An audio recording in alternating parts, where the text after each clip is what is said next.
Melissa, I would like to know, why do certain burdens persist as ghosts in the psyche, and what keeps them unattached for decades despite of all the efforts that we make? And if you can add in some, example or personal experience, so that we can understand things better, it would be great. Yeah. So I first started to work with unattached burdens, or, and people have different names for them, right? Some names can be kind of triggering for people, like they could be entities or ghosts or demons. I think that if you read Bob's book, he talks about lots of different terms that different cultures have used for Mm, these energies, right?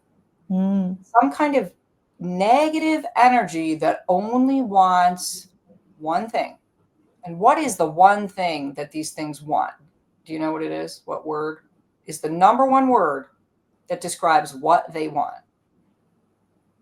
What would it be? control. So close, yeah. Power, right? Wow.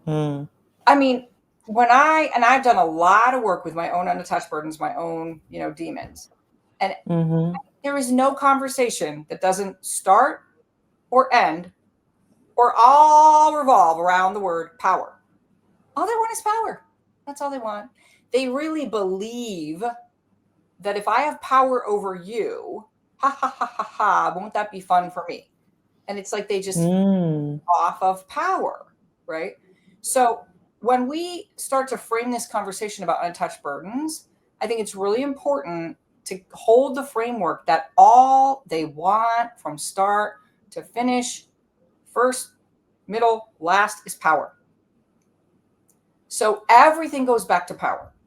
They want power. And so uh like I they will what they're one way you can think of them, and I mean this is all woo. Okay, so hey, if people have problems with woo, maybe step out now, you know what I'm saying, because we're going there, right? So when we are young, when we are little, or when we're in a hospital, or when we're sick, right, and our defenses are down, if we have Mm. cheese holes in our boundaries, okay, these entities Mm. kind of float into us, and they like to jump from a place of lower power to higher power. So anywhere they think that they can create like a little nest, a little place where they can just suck off of you like a vampire and get your power and get your energy, they will do it. Right. So it just gives them joy. It's just, that's what's fun for them. So like people who, so when I was a kid, I was in really horrific, very, very traumatic situations. And there would be a lot of negative energies floating around. And when you're a shiny little kid who has, I don't know, like you, like me, we could be little gifted kids, or we could be just, there's something about us, right? There's an energy, a light. And these demons, these unattached burdens, they are like, they're like moths to the flame of energy, moths to the flame of power, moths to the flame of like something yummy. So they will go from, say, like this psychopath, right? Say some 30-year-old psychopath who's abusing you, into your Mm. 6-year-old body, right? Because they're like, I Mm. think I'll get even more power if I jump into you. And so I Mm. think that's their original interest, is where will I get more power, right?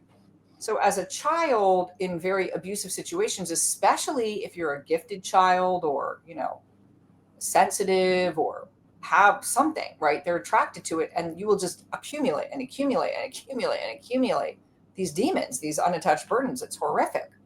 You can just be like, I call it like being a demon hotel, and they Mm. dodge in you everywhere they can. And then they're just sucking off your energy forever. And it takes a lot of energy to, like, I mean, the more terrible experiences you've had and the more, these get into you, the more you just got to clean them out, clean them out, clean them out. I mean, just clean them out. So I think that's the origin of how they get into you, like as a kid. But then as an adult, when we are trying to heal, right? I think that the more we heal and the more light we begin to, embody as we get lighter, as we clear more crap out, right? Paradoxically, a lot of wounded healers like you, like me, what happens to us, okay, is that we have a certain level of light and a certain level of like more evolved consciousness. Yeah. We also have shit boundaries.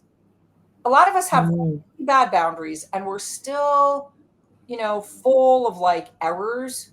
We were trained to believe, abuse is love. And, you know, we have Stockholm syndrome or trauma bonding or like addictive attachments, right? We've got wacky stuff, like blessings to us. mm, We've been doing a lot of healing, but it doesn't mean, we're all done, right?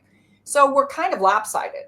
Like we're light in these places and then we're all messed up in these places.